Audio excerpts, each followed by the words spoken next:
Hello and welcome to episode 7 of the McTavish Shedcast. I have got two wonderful, lovely guests joining me this evening. I know you're going to have a great time.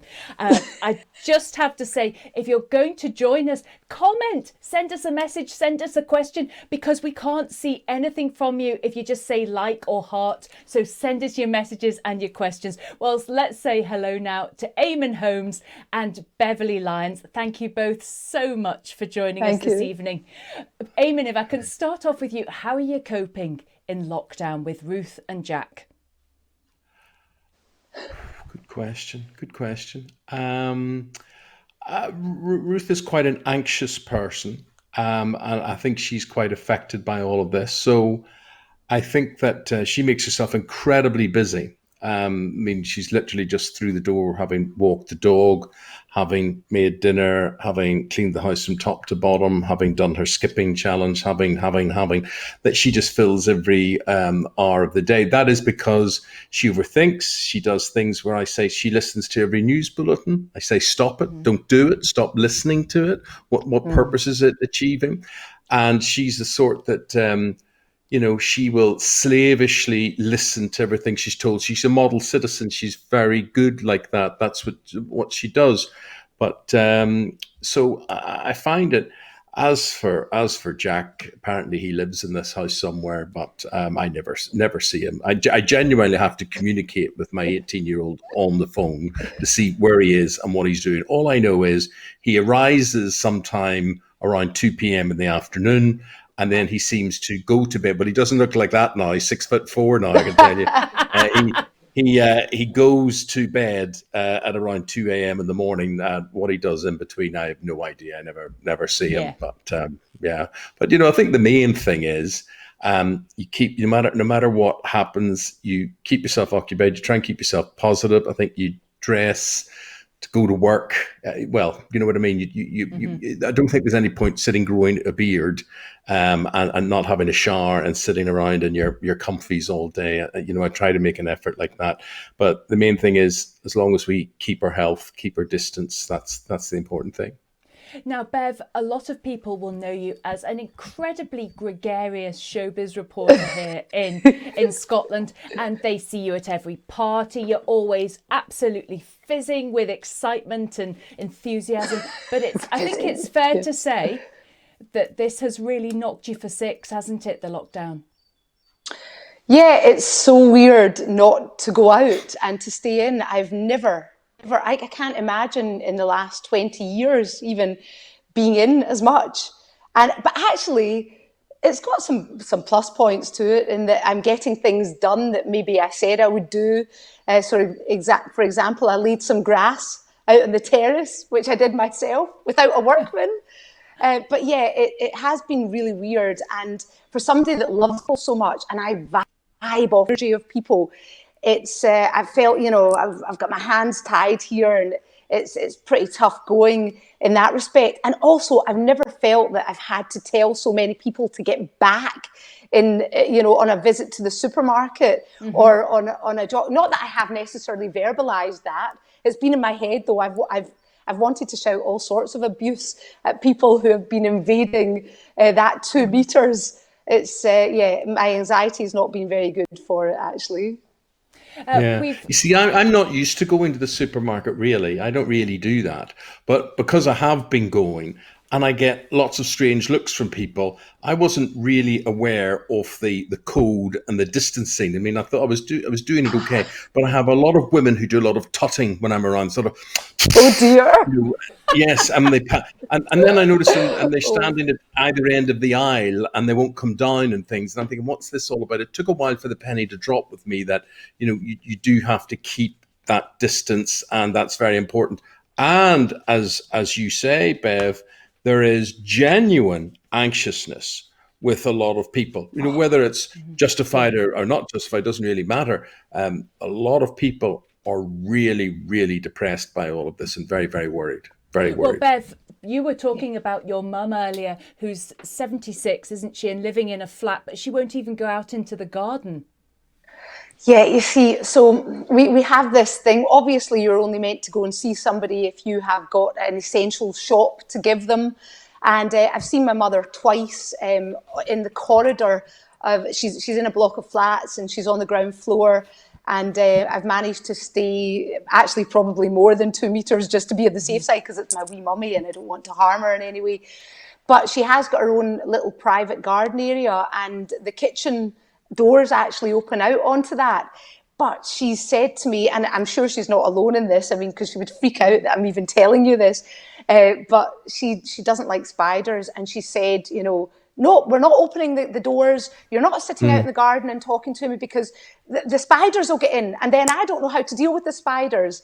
And I'm like, it's a small thing, but who knew such a small thing could impact somebody on such a large scale? It's such a shame. And Eamon, by the way, it's great to hear from your point of view about the supermarket thing. You know, it's true. I guess you've got to allow for the penny to drop with some people. Well, you have to be educated. You're right. I mean, I'm just sort of initially. I mean, obviously the penny has dropped well and truly now, but yeah, you realize, and you know, there are a lot of people who, you know, they bring the produce home and they wash it. They wash the packets. They wash the fruit. They wash everything to do with it. And but we've still got that question of when, if ever, will things go back to normal? And I'm not sure things will ever go back to normal. I mean, I think the idea of social distancing, the idea of if we were in the same room now, we would have at some stage embraced kissy, kissy, lovey, lovey, huggy, huggy, whatever. I think before that you would have worried. That was very nice. Thank you very much. I think before that you would worry about being regarded as cool, aloof, distant. I mean, you would know this, Bev, with you know, celebrities that you interview. Your impression of them, well, he was quite cold, she was cold, they were a bit distant, they were a bit curt, they weren't interested, whatever. So maybe, you know, we're all keen to portray, actually, we're quite nice people and whatever. But I think that probably is behind us now. I think we may not greet each other like that anymore. Let me just That's so sad. Let me just bring in some of our viewers because we have got We've got people. Viewers. We have. How many are there? Oh, it's like your GMTV days, Eamon. The reason we're talking actually is Sue, our groundskeeper. What golf club does Sue look after? We're going to do something about Sue later. Oh, yes. Don't worry, Eamon. This is the reason we're talking. It's Sue Glenn, the groundskeeper in East Lothian. We will come back to Sue in a moment. She is the reason we're talking. Sam Taggart is watching. She says, is Ruth really the boss? I'm really enjoying watching Bev and Eamon. So is Ruth really the boss? It's what we all think. Yes. Yes. Absolutely no doubt. I really do laugh. So I'm just turning my phone off. That was probably her saying, be careful how you answer that. You know, the odd time you would get people on social media and whatever, and they would say, Bev, that poor woman, how does she put up with him? How does she deal with him? How does she whatever? Oh my word, she's a complete harridan. I mean, you know, there is nobody is going to get one over on our Ruthie. Believe me, especially me. Ruth is not, I call her the lovely Ruth because everybody say, oh, met Ruth, she's lovely. She's lovely. Everybody says she's lovely. And I go, and I say, oh, it's the lovely Ruth. They don't have to live with her. Different thing. Through gritted teeth. Different thing. Well, she's the boss, but I'll tell you what. I'll tell you what I'll say about her. I am not even remotely trotting behind her. Her fortitude, if this was the Second World War, she is what made Britain great. She would have got you through the war effort. She's from a military family. My respect to her knows no limits. And you know what, guys? I mean that in so many tiny, puny ways, but basically, I have never come home and seen my wife sitting or lying on the couch with a box of Maltesers watching a movie. She just doesn't stop. That's it, basically. Well, let me go back. That is lovely. Let me go back to some more of our viewers. Vicky Vick saying hi. Lisa Coleraine, Isabel Rutter, Susan Ingram, regular viewers there. Sue Glenn, Eamon, just checking in saying evening all. Sue will come to you later. Don't worry. Monica Watson. Yes, her greenkeeping skills are second to none. Monica Watson has said, Des Lampf, my cousin, used to babysit you in Belfast. No, we didn't. But I know Des Lamp. Well, Des Lamp's younger than me, so he is. No, he didn't ever babysit me. I did go to dinner in Des's house one night. So Des, the great thing about Des has lovely artwork in his house, very, very lovely artwork. I hope I haven't got him mixed up with somebody else, but he also owns the McDonald franchises in Northern Ireland. Yes, that's the right one. Yep, that's the right one. Well, there you are. Yes, that's him. Babysit me. God's sake, he's about 12 years younger than me. Babysat me, dear.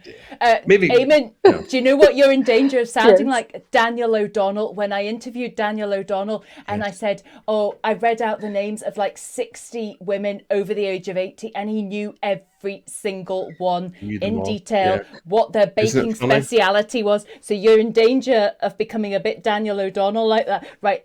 Rachel, I'll tell you this, and it's all lovely where we are, and we hope everything's kind and good with you. And Beverly, it's lovely to meet you too, and I hope we all get on very well, very, very well today. And that's the way Daniel is. Yes, Bev, yes, sorry. Can I just say, when we talk about babysitting, maybe she means, looking after you in a different way. You don't have to be a baby to be babysat. Nah, not you could me. just be a few years different. Boringly sensible throughout my life. No, not me, Bev, not me. Right. We've also got Nikki Kerr saying good evening. Fee Little, great guests. Katrina Hurd's watching. Kirsten Bruce. Now, Kirsten Bruce is celebrating her first wedding anniversary. She's in charge of all, you'll know her, Bev. She's in charge of all the SECC Hydro, all the big events at the SECC in Glasgow. Congratulations, everything. By the way, and it's her first wedding anniversary, and she has actually said to her husband on the first wedding anniversary, bring the dinner forward, the special anniversary dinner forward, because I want to watch Eamon and Bev. So that is dedication. Happy anniversary, Kirsten. Happy anniversary. Any concert tickets going? Anything? Not at the moment, Eamon. And I'm saying this, I'm not being sucky up here. Glasgow is one of my favourite places on earth. Scotland's one of my probably, just ranks right up there. Scotland, I've travelled a lot in the world. Scotland is the most amazing country. I absolutely adore Scotland, Scottish people. Glasgow's incredibly like Belfast as well. We have great friends in Glasgow. Anytime we're there, love it. It's a home from home, really.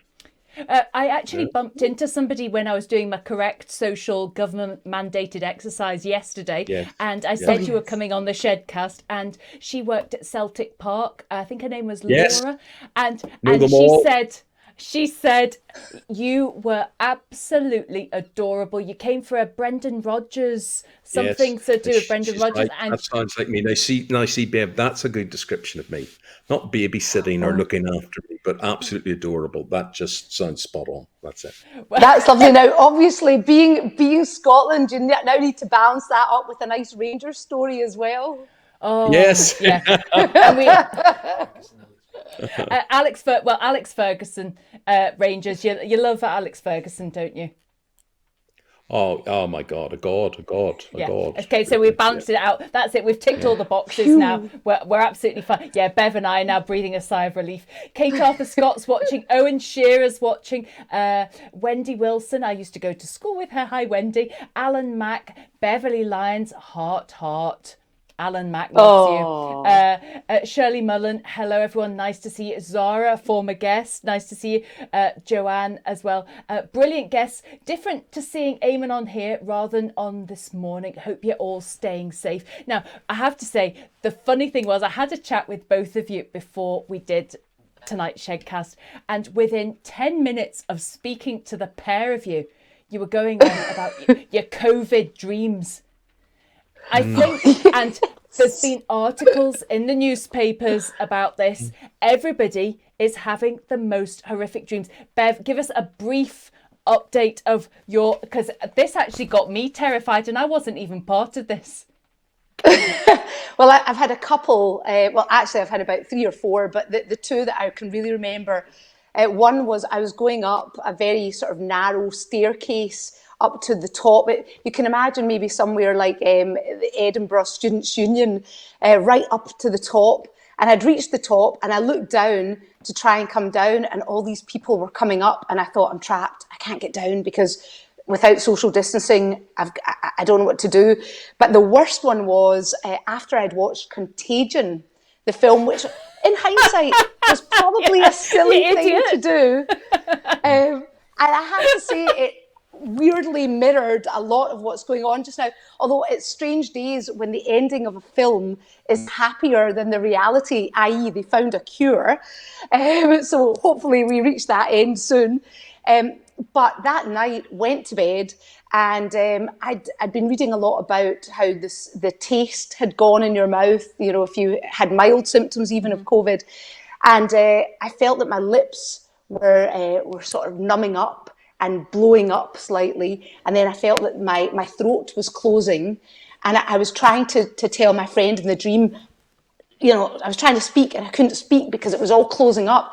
And all of a sudden I woke everyone, the dog up, myself up by saying, "I can't breathe." And I shouted it. I was like, "I can't breathe." Oh, good. So that was horrific. Eamon, that is awful. And I don't know, for God's sake, Bev, why on earth did you watch Contagion? Eamon, yours is concerns the two main women in your life, Ruth Well, just before and I Maggie. get to that, Bev's story about everything swelling up inside her head. I went to Ruth's birthday's on St. Patrick's Day, and we go to an Irish restaurant most years in central London called Bentley's to celebrate with her. And the waiter, he comes up with this big platter of oysters, and he said, "These are great Irish oysters. You should try these." Oh, no. And it had been 20 odd years since I had oysters. And the last time I had them, it didn't go down well. I had two bad experiences of them, one of which was in Scotland, I have to say. And anyway, so I had these oysters, and within seconds, everything was swelling up, Bev. Everything, my lips, my tongue, everything within seconds. My heart started to race because I got more nervous and nervous. Ruth, who panics at anything, starts freaking out, whatever. And then I realized what I'd done. I wasn't allergic to them. I just put Tabasco sauce on them. And that was making my but I was panicking. I was losing my breath and everything. But it was love oysters. Now, the two women in my life, you're right. So there was me in my dream going to the airport. And in the airport, we arrived at the airport. It was Heathrow Airport. And we got into a goods lift.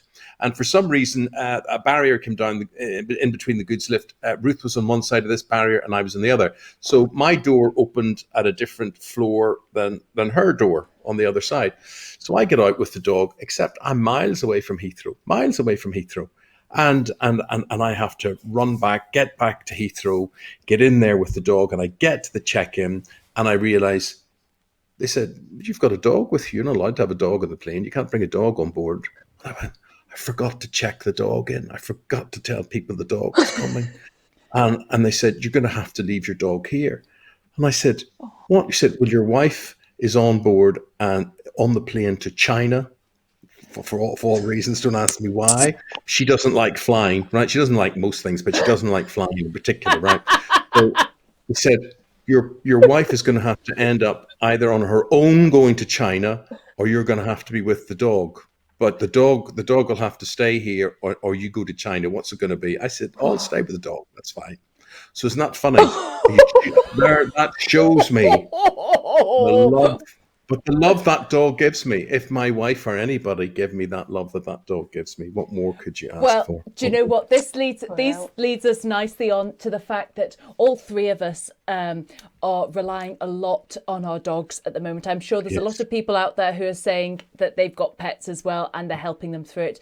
But Bev, you have just got another puppy, another Basset hound, Freddie. Yes.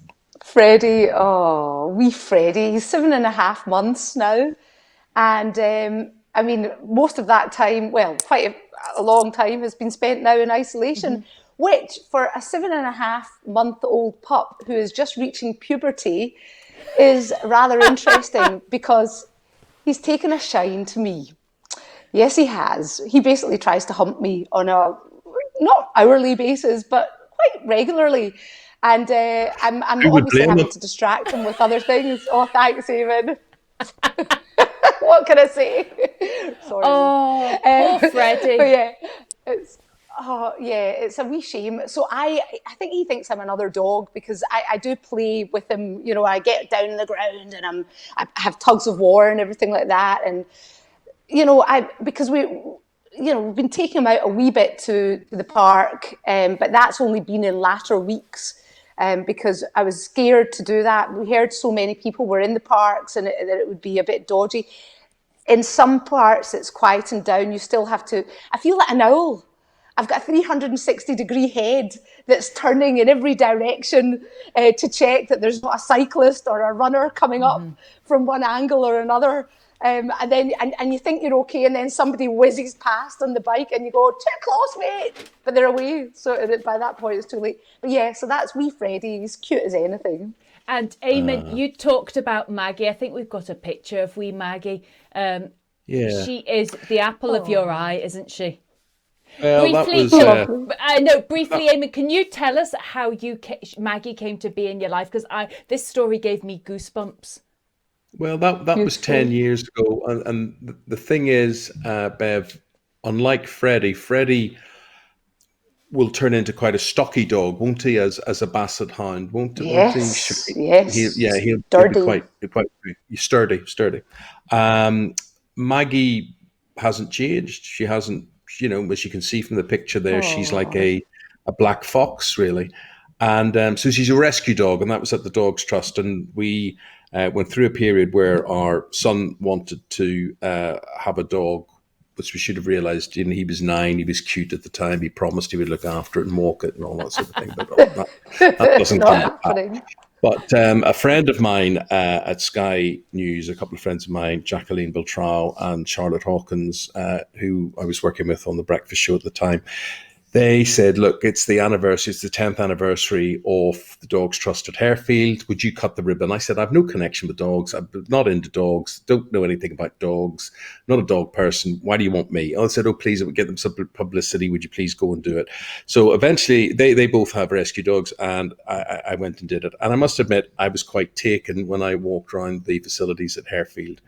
And I saw one little tiny black dog, and I took some video of it and I brought it back to Ruth. And I said to Ruth, there were a lot of dogs there that wouldn't interest me, but this, I just thought maybe for Jack, this was a nice dog. I don't know what it is because we don't know what it'll grow up into. But, she said, that's very nice. But unfortunately, we're going on holiday for a week. It was Easter, and we can't go down to see it. Mm-hmm. So we went on holiday, and a week later, we went back to see where the dog was there, and we got there and we walked around the whole facility, and the dog was adopted.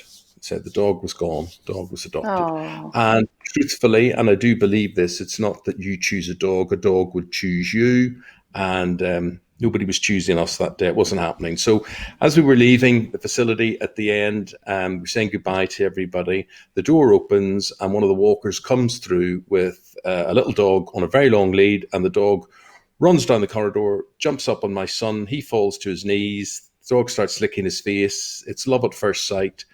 And I say, that looks like that little dog that I saw a couple of weeks ago.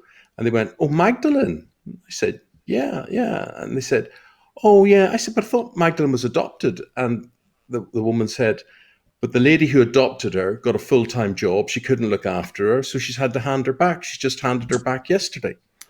And wow. and then that was it. And cut a long story short, obviously, funny enough, I was there in that day, FA Cup semi-final, went down to Wembley to watch it. United were beaten by City, unfortunately. And so 5:15, I phone Ruth and I say, right, I'm coming home. I'm not in good form, but I'm coming home, and it's been a bad day. And she said, and I said, where are you? And she said, we're still at the refuge centre, the Dog Trust. And I said, well, what are you still there for? He said, because Jack won't leave. I can't leave. We just love this dog. We don't want to leave it. Well, we had to leave it until the following Wednesday, till all the officialdom was done and sorted out. And we took the dog away. And that dog changed my life, Ruth's life, Jack's life. As you will know, Bev and Rachel, I don't know if you have dogs. I have a dog, yes. A Cavalier, King Charles Spaniel, yep. Well, at least you know what your dog is. So I didn't know what my dog was, and you know what yours is, Bev. So I got a DNA test done on my dog, right? I can't believe you got a DNA test done. DNA test, and it came back, and they said there was a bit of, I think, Welsh heeler in the dog. There was, which is sort of black corgi type dog. And then there is a little bit of terrier, but the majority of the dog, about 65%, is border collie. And I said, and what's the rest? What's the other 25, 30%? And they said, sausage dog. So Maggie, and she's never got any bigger, is a cross between a collie and a sausage dog, basically. And if you see her body, that you don't see, she's like Basil Brush in a way. You could work her from behind. You know, she's very tiny and but absolutely lovely. A one-off. There'll never be another one. And we just love her. We adore her. We adore her. Oh, well, That is some height difference, really, when you think Isn't about it? it. that's lovely. And the fact that you, as a dog person, now let her get Yeah. into bed with you and Yeah, take her up and yeah. let her lie on the bed. But as you guys know, Yes. they're good for your mental health. They're good for your blood Very. pressure, your physical health. Get out and walk them. When Louis gets on the bed, it's not good for Paul's mental health or blood pressure, though. He goes ballistic. Yeah. Does Well, he? what I've done is we just got some new Egyptian cotton sheets that could be very easily ruined by a basset hound, particularly a horny basset hound. Yes, You don't. yes, We don't need yes. to go into that. Okay, So all right. basically, I put the old bedding on top of the new bedding, so he thinks he's being naughty, jumping on the bed, but actually during the day he's just kind of jumping on the old stuff I anyway. So wonder is that's a the way around female it. dog. I wonder is a female dog easier to look after? I mean, I don't know, but Maggie's got a lovely temperament, and I just sort of imagine that maybe a female dog is less bouncy, buoyant than male dogs. I might be wrong, but Yeah, we've had a lovely probably actually. And I'm They're guessing lovely. that, and I'm guessing that both your dogs have been a huge comfort to you in lockdown as well. yeah, every It's day, just, every it's just having something to focus on, isn't it? to talk to, something else to worry about, Who's transfer not your busy anxiety. cleaning. No, and who doesn't Very want anything off you except being petted, or in Bev's and case, food. maybe a bit more than food. Food. I Food. mean, I actually think I probably was a dog in a previous life, because that idea that you just constantly look for someone to give you food, that is very me. That's very me. I could be a sort of Labrador. True. Let me just say a quick hello to a few people watching. Very briefly, Ian Henderson, who's a very loyal follower of the Shedcast, has said, has Ruth let you cut her, as you say, Tina Turner hair yet? Well, it is getting a bit embarrassing. It is very Tina Turnerish. It is very Tina Turnerish. You know that when she was doing all that Simply the Best and all that business, and with the bow legs and the high heels, she looks a bit like that. But I did happen to say to Ruth, and Ruth, as I say, she's anxious about everything. And I said to her, will you please cut my hair, Ruth? Will you just trim it? Just keep it in check, round my sideburns, round the back of my ears. Just keep it in check for me. And I even got this special comb, that has a blade in it, so you could actually run it through your hair, right? So I thought that would be good. But That's she won't take any dangerous. responsibility. But she won't do it. She won't do it. So I'd love to do it. So if only we were together. So you've in answer to that, Ian, the answer is definitely no. Right, Patricia. No, she wouldn't let me near. No. No. Patricia Dillon, fabulous guest this evening, enjoying the chat. Andrea Bateson, lovely. Hi to Wendy, Fiona Moody, Roma as well, Roma Akram and Betty Brands. Una Walker is watching. Michael Tarditi as well, Frida Martin. Let me see if there's any other questions. Somebody has brought popcorn. This is gold, and they say, I love the lovely Ruth. That's Betty Brands watching in Milton Keynes. She loves Could the I just lovely say to Ruth. Betty, popcorn. What is the point of popcorn unless it's sweet, right? That unsweetened popcorn business. You might as well take a cardboard box and rip it up and sit and eat cardboard. Like, might as well be a box of cereal or something. Popcorn, unsweetened popcorn. What is the point of that? I had sweet and salty last night, and I ate quite a lot of it, and then Freddie ate the rest. Oh, No, well, let me just say as well that Eamon, you will love this. Paul's mum is watching, Margaret Hughes, is and she? she said yes, Oh, and she I knew said, Margaret Hughes. well, I don't know if you knew this one. Uh-huh. And she says, Rachel, I'm enjoying the show. Well, that's good because she'd tell me if she wasn't. Eamon thank God. is even more handsome close up. I'd love to say that's not true, but thank you. Thank you very much. That's Uh, very good. Tra- Margaret Tracy. Hughes used to be my next door neighbour in Belfast when I was a kid. Oh, right. Yeah. Well, Tracy Yeah. Crawford's watching, Isabel Barry, Catherine Friedman, and Dorothy. We've got a message coming in as well from Mark Armstrong, who's watching. He lost his uncle Johnny to coronavirus, and he's watching. And I think a lot of people are just watching this, and it's he's thinking of them. He just wants to know how you're feeling, and I think it's doing a lot of people good to let them know that everybody's feeling things are difficult at the moment. But thanks, Mark, very much for watching. Sorry, if that's the Mark Armstrong, I know I'm very sorry to hear that, Mark. It is the Mark Armstrong, I think, Bev. Yes. We'll catch you later on that. Margaret Wilson also watching, and let's just move on now to the job, because we haven't touched on your careers. You've both got huge careers, loads of stories there, but we should mention, Eamon, briefly at this stage that it's 15 years to the day since you did your last broadcast at GMTV, and I was there for that last broadcast. It was very special. You gave me a lovely You were a shout out. you were a special request. You were the biggest guest we could get on the money that they had available. Zero. and you were in the next studio. But every day there was. Oh, there we go. Now, you see, if you look at that picture on the left hand side, the lady in black there is our Rachel. There at the back, and Rachel Bev used to do the London news opt-outs every day, 3 times a day or so during our program. And there she was. You would see her there every day. So that's how she ended up being there. I see black still a favourite colour. It is. It's still the slimming one, Eamon. You know that. We're all in it, aren't we? Do you know what my favourite line is of yours? When people were talking about wrinkles on screen, and you said, "There's no lines on a balloon." No wrinkles on a balloon. Quite right. You used to talk about, but you're overweight. I said, but I don't look like a prune like you, of course, because there are no wrinkles on a balloon either. Yeah. So, well, let me those pictures of me 10 years ago. I don't look. 15. Oh my gosh! Look at that! Look how big I am there. I've definitely lost. Handsome man, still a handsome man. Well, we'll talk about your health in a moment, Eamon. But this leads us on to jobs. And Bev, you have probably got one of the craziest jobs I know, because you meet the most random people, big celebs, just day to day. There you are with the Trump, Mr. Dettol himself. Don't try that. Yes, or the Donald, as he was called at that point. Oh dear. Bev, you just meet crazy people from day to day. What was he like? Well, this particular meeting happened in New York when I had the privilege of being on the same judging panel as the now president.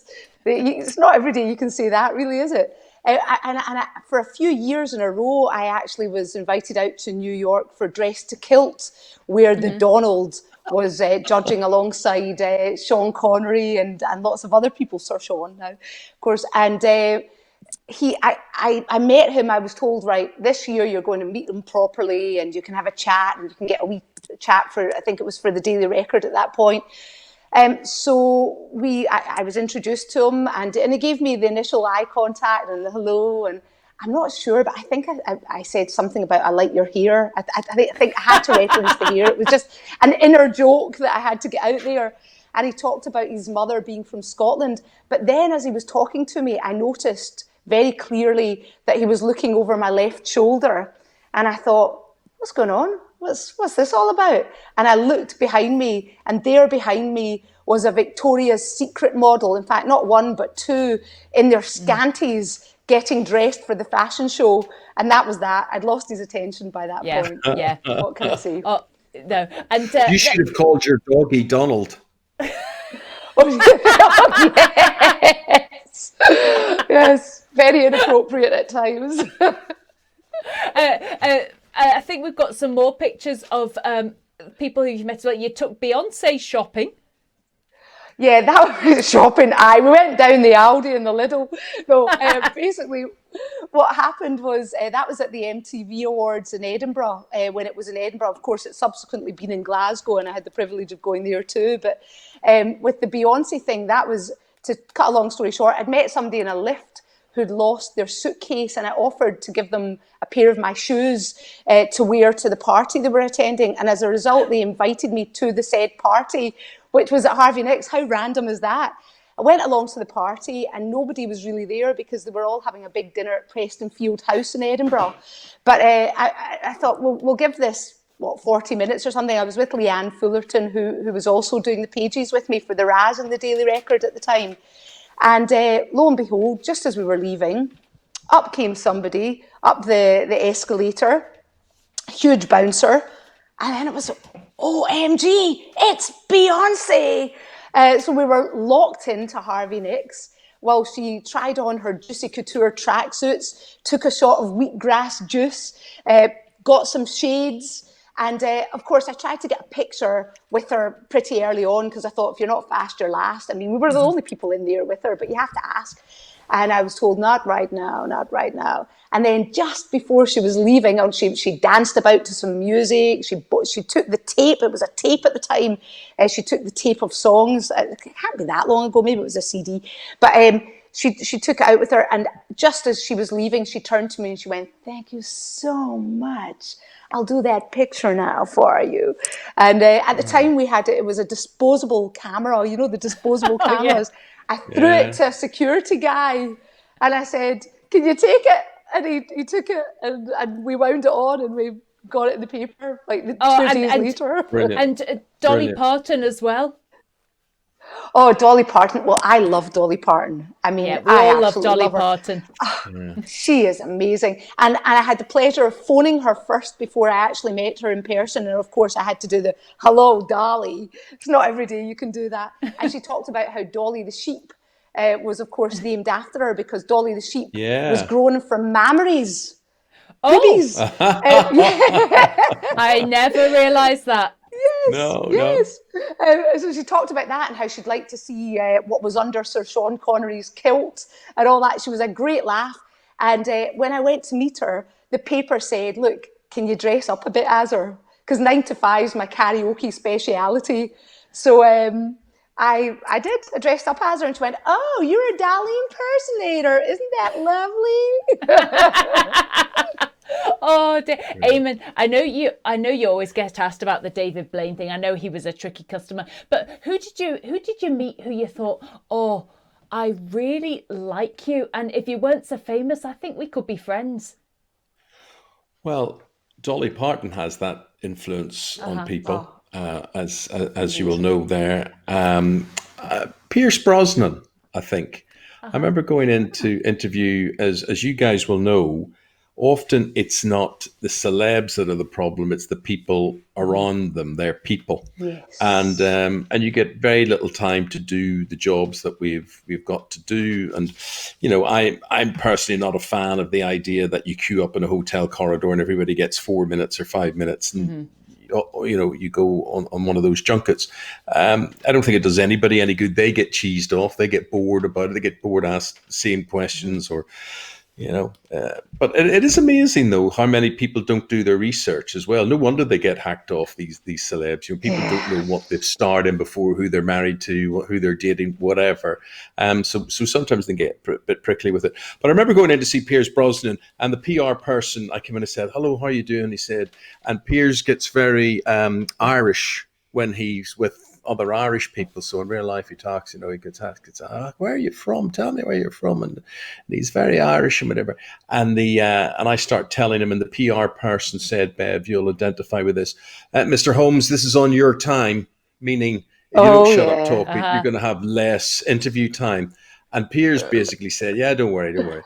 And Pierce Brosnan, we sat down, and I tell you, I was there, 45 minutes, an hour later. And we talked about schools in Ireland. We talked about James Bond. We talked about where he saw his first Bond film. I thought he's a really, really nice man. But the nicest of all, oddly enough, another Bond. Oh my God. And he did end up a friend. This was just surreal for me. When I grew up, when I was growing up, there were a couple of programs that I liked. One of the first programs I ever remember watching on television was called Ivanhoe. And I could even sing the song, the theme music to it now. And then an amazing program called The Persuaders, Roger Moore and Tony Curtis. And then Roger Moore he was also the Saint, and he became my James Bond sort of thing. And it turned out that about 25 years ago, I met him. And this was the really amazing and different thing about him. He stayed in touch. Nobody ever says, can I have your number? Can I stay in touch? I mean, none of these celebs do that. And he did it. And he said to me, how I first met him, I was in a restaurant and he came up beside me and he said, I just want you to know that for some reason, and he's whispering in my ear, right? He said, for some reason, my daughter has a crush on you. And her name is Deborah Moore, right? She was the Scottish widow, the first Scottish widow. He said, well, I want you to know, if you ever see her or lay a hand on her or approach her in any way, I'll have both your legs broken because I know people. And he walked away and sat down. That's who he was dealing with. That's Pierce Brosnan. No, that's you. Yeah, but Roger Moore, and I cannot tell you how nice that man was. I cannot tell you how approachable that man was. Lovely. To the point, guys, and this is the terrible thing. Yes. He couldn't actually be buried in the UK for tax reasons or inheritance reasons or something. So he was. I think he was buried in Monaco. But he had there was a memorial service at the Pinewood Studios in October, November after he had died. And there were 200 people invited to it, and I was one of them. And that was just, the most amazing thing to be there with Michael Caine and Joe Collins. And here's the surreal thing. You never think anybody knows you from television, especially Americans. And there was a woman standing there, and I thought, I've watched her since I was a kid on TV, and she was amazing. And her name is Stephanie Powers, and the program was Heart to Heart. Yeah. And she also starred in a film with my all-time hero, John Wayne, in a film called McClintock, where she played his daughter. And I thought, I saw this, I'm going to cross over and say hello to her. So I crossed over on my own across this lawn, and I went to her and I put out my hand, and she said, why, EAMONN, how are you? And I looked over my shoulder and I said, well, you know my name? And she went, yes, of course I know your name. I know your name. I watch you all the time on television. And I went, how, why? She said, because I live a lot of the year in Oxfordshire or something. She spends half her year in the UK. And we talked about many, many things. We talked about Roger Moore. And then I said to her, McClintock, John Wayne, I said, just tell me, what was it like? He's my all-time hero. And she said, let me just say, you wouldn't have been disappointed. And that was lovely. But I mean, I was just, to have a... Yeah, but it's not often you ever have any sort of real relationship, with anybody that's famous. But that was, I mean, Roger Moore, above and beyond everybody else, amazing man. Well, before we wrap up, I think we need to say, we'd mentioned it's 15 years to the day since you left GMTV, and I was there. How do you know that? How do you know that? Well, EAMONN, it's funny you should ask that, because the reason I know that is because your mega fan, Sue Glenn from East Lothian, who is a groundskeeper on the course there, she has been saying to me, and she's been messaging me on Twitter and you for the last 7 weeks saying, I've bought a mug with the letter E on it, ready for when I watch your Shedcast with EAMONN Holmes. And Sue... She is absolutely magnificent. She is, and Yeah. she met you in Yeah. last May. Yeah, and it's that the was at the This Morning Live event in Yes. Birmingham. Yeah, And yeah. she looks after the Glen golf course, and she is your biggest fan. And you know what's lovely? She sent me a What? video of you and Ruth meeting her, and you're chatting away, and you're absolutely lovely. And then Ruth goes, oh, "It's Sue. Sue, you look after the golf course," and it's so lovely. And that's what people Cheers love. to Sue. Yes. Cheers to Sue. Cheers to Sue. Yeah. Sorry, it's not And champagne. do you know what?